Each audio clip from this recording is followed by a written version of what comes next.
আসসালামু আলাইকুম। সব ভালো আছেননি? আজকে সকালে ঘুম থেকে উঠিয়া নাস্তা করিলাম।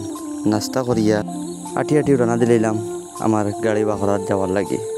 কিন্তু বাইরে বারে দেখি যে রোদ, এই রোদের মাঝে আটিয়া যাওয়াটা খুব কষ্টকর। তো আর কিতা করবা, আমার লান গরিবর আটা ছাড়া কোনো গতি নাই।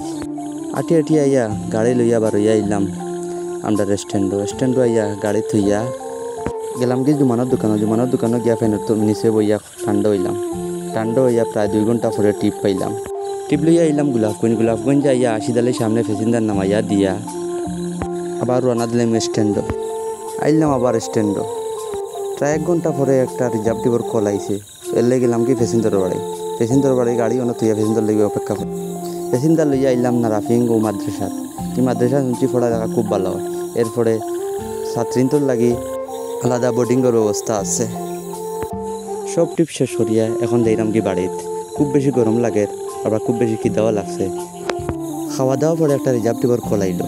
তাই প্যাসেঞ্জার লইয়া আইলাম আমরা গোলাপগঞ্জ প্লাজার সামনে। অন্য আইয়া প্যাসেঞ্জার নামাইয়া দিয়া আবার তারারে লইয়া দিতাম। এর লাগি তারার লাগি অপেক্ষা করিয়া সবাই ভালো থাকবা। আসসালামু আলাইকুম।